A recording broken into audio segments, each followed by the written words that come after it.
In this video, we will talk about the reasons to grow, the risks, the rewards, the strategies, the marketing, and of course, capital.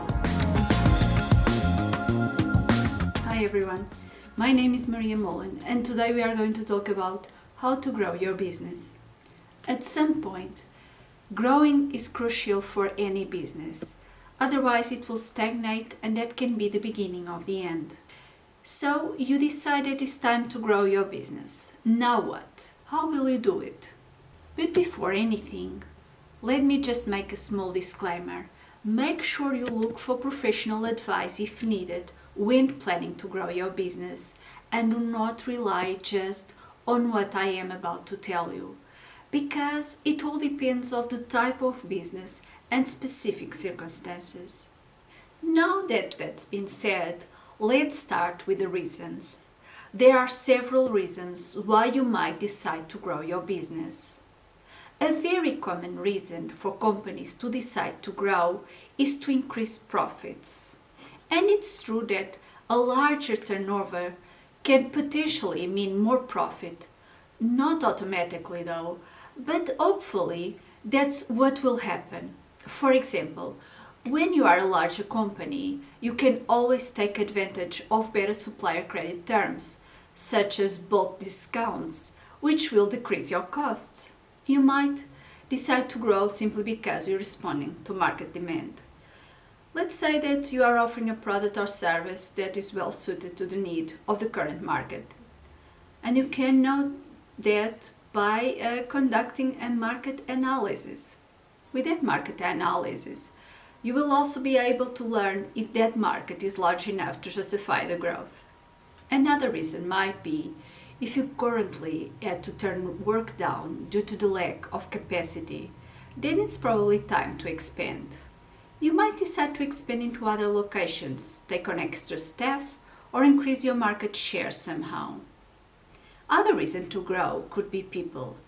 As every business owner knows, finding talented people is crucial for your business. But what we see is that larger or growing businesses tend to attract the best ones because they will be able to offer better opportunities.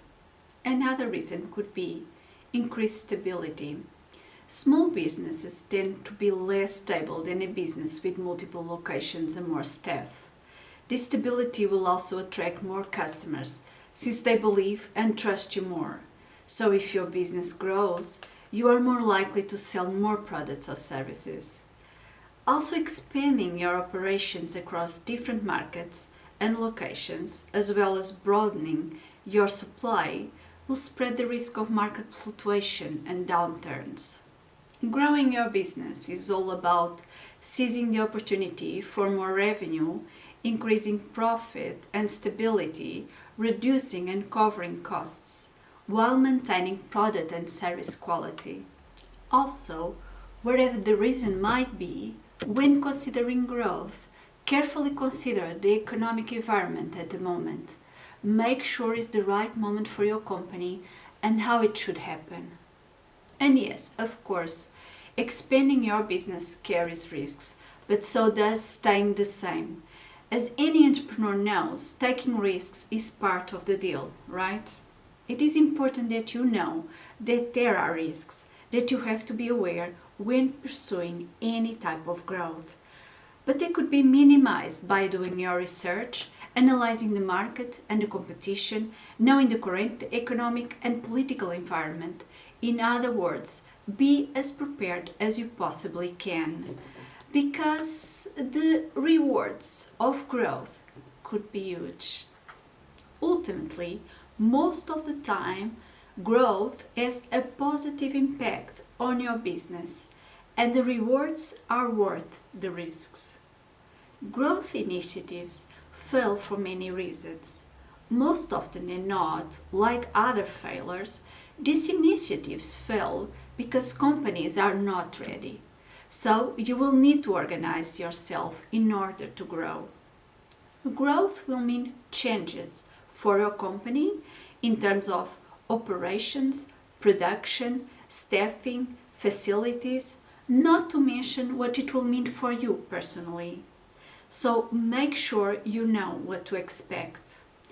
When deciding to grow, make sure that all the management team is on board and committed to its success. Without their commitment, the growth initiative will most likely fail.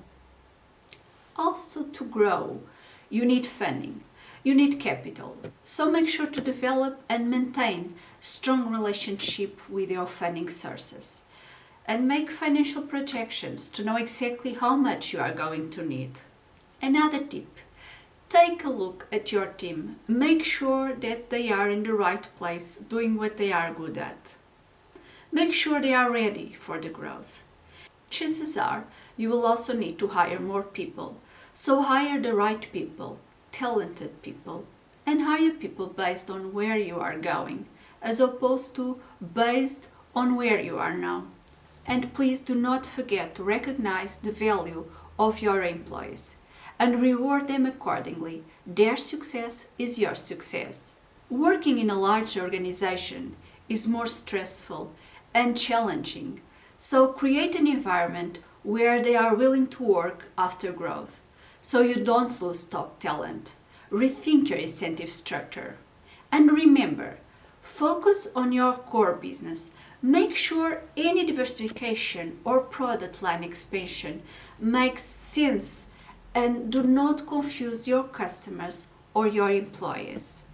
Now, when considering pursuing growth, you have to start by developing a growth strategy for your business. A business growth strategy, like any other business strategy, defines the company's purpose and goals and determines plans for achieving those goals. It is then essential to determine which growth strategy can help your business grow successfully to prevent wasted time and money. An effective growth strategy is specific, measurable, and it focuses on improvement. But no matter which one you choose, when developing the most effective growth strategy for your business, the one that will get it moving in the right direction, the one that will deliver the results you want, make sure to follow these 12 steps. Start by conducting a market and industry research. This research will reveal growth opportunities, trends, and maybe potential barriers. Afterwards, identify what makes you unique. What is your value and what sets you apart from the competition, and why your customers come to you. This way you will be able to identify potential customers and why they would choose your business instead of your competition. Third step is to identify your target audience. To know when and where to grow, you first need to realize who your customer is. Know their age, gender, location, interests, habits, jobs, and anything that might seem important. The more you know, the better it will be to distinguish them. Fourth step is to identify your competition. Look at similar businesses that are in direct competition with you. Analyze what they are doing and see what could you be doing to gain more market share. Fifth step is to understand what are your current revenue streams and which ones could you add to make your business more profitable. Identify which products and services are profitable and which ones are not. Step number 6. Now it's time to determine your goals, such as how much you want to grow and what you ultimately want to achieve. You cannot grow if you don't know where you are headed. The goals that you'll set for your business will serve as a guide where to go, as well as a way to measure the success of what you accomplish. Your goals need to be SMART. What do I mean by that? Well, your goals need to be specific, measurable, attainable, relevant, and time-bound. Just the fact that you want to grow your business is not a SMART goal in itself. You have to be more detailed, more specific. Add some numbers. Step number 7 is to determine which growth strategies to choose. The one that better fits where you are now and where you want to go. Pick one, or better yet, combine multiple ones to maximize your results. Step number 8 is to create the strategic plan itself. Now, based on those goals and everything else that you have learned, it's time to develop a detailed growth strategy, a plan defining actions and tasks needed to be done in order to achieve those goals, as well as the deadlines in which they need to be accomplished. Also, it is important to define who is responsible for each task or action, and any requirements that might be needed. A ninth step, invest in talent. If you are planning to grow, you will need a bigger team. Hire talented individuals that will help your business thrive. People who are motivated and inspired by what your company has to offer. Step 10 will be to determine what for tools you will need to support the growth. Determine the specific tools that will be necessary or that will make it easier to meet your goals. It could be software or any other kind of technology, maybe more capital or other services. Step 11 is then to implement your growth strategy. You have the goals, the tools, the people, you know your audience, your competition, the market, you have a plan. Now it's time to put the growth strategy into action. And last but not least, 12th and final step, monitor and optimize your strategy. Once you have established and have started to execute your growth strategy, it's crucial to keep monitoring and measuring your efforts and your success and see what's working and what's not, and optimize what's not creating the results that you want. Now, there are many strategies that you could follow to grow. Let's talk about them. The ideal way to grow your business is organically. Organic growth is the most basic, common, and probably the most effective way of growing your business, but it only gets you so far. An organic growth strategy seeks to maximize growth from within the company, to perform better by optimizing its commercial capabilities, such as sales, pricing and marketing, creating new product lines, promotions, and improving customer service. To grow your business, you could invest more in existing products, services, or commercial activities that have generated organic growth in the past, or create new products, services, or business models to take advantage of new growth opportunities. Any company should put first and foremost the effort on organic growth, and only after will be ready for any other type of growth. So another strategy that your business could consider is market penetration. With this strategy, the company starts by considering whether it could gain more market share with its current products in its current markets. So how would your business grow using this strategy? Well, you would be selling more products to your existing customers. You could encourage each customer to buy more, for example, with price decrease or more promotions. Or you could find new customers in your existing market, for example, by trying to attract your competitors' customers, which could work better if you are able to find some of their major weaknesses.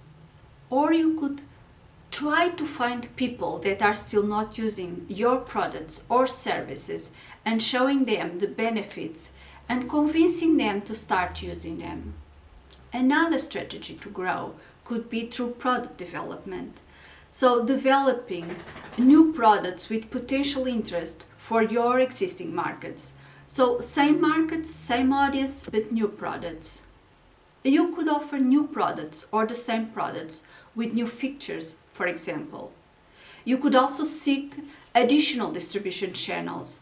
It is all about finding new ways to get to your customers or new ways for your customers to find you, such as building an online store, selling your products online, for instance. And what about growth through market development? Well, with this strategy, it is all about offering the products or services that you are offering already, but to new markets. This can be accomplished, for example, by offering your products or services in other areas, regions or countries. It could also work by offering to different market segments. This strategy would be successful, for example, if the company offers a unique product or if the new markets are not so different from your current market. Now you can also grow through diversification. Well, diversification growth only makes sense when a company finds good opportunities outside the current business. So it starts to grow its market share by introducing new products to new markets. Of course, this is a risky strategy because both product and market development are required. Another way to grow your business is through innovation, introducing new ideas, new products or services. Innovation often arises when you bring together new information and diversity of new ideas. Creativity is a crucial part of innovation, but it's not everything. Sooner rather than later, you need to be able to have gains and maintain the margins before others start to imitate it. You can also generate growth opportunities for your business by creating strategic partnerships with other brands. You could partner with a company that offers a product or service that complements yours. This way, you both get access to each other's audience and increase sales. Now, there is also growth through acquisition or merger. Acquiring or merging can create opportunities for expansion and growth. It is probably one of the most obvious and quicker ways to grow, and the one that offers more chances of success. But it can also be one of the riskiest strategies. A good acquisition or merger can help the business enter a new market successfully and quickly, offer more products or services, and gain instantly more customers. So why is it risky?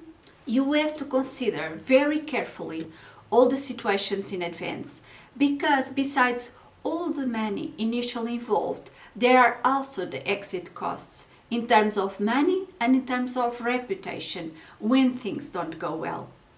Also, something to have in consideration is the process of integrating the companies. Do not underestimate the complexity of this process. But acquisitions have been a part of the global economy for a long time, and in some cases with remarkable results. Remember when Disney bought Lucasfilm and got the ownership of Star Wars? Or when American Airlines bought US Airways and together they formed one of the largest airlines in the world? These are some examples of very successful acquisitions. And these are some of the strategies that you can develop to grow your business. But no matter which strategy you choose, with growth comes risk. So instead of relying on a single plan of action, why not combine them? So to reduce risk and to maximize results, try to implement more than one strategy at the same time. Okay, so now let's talk about marketing.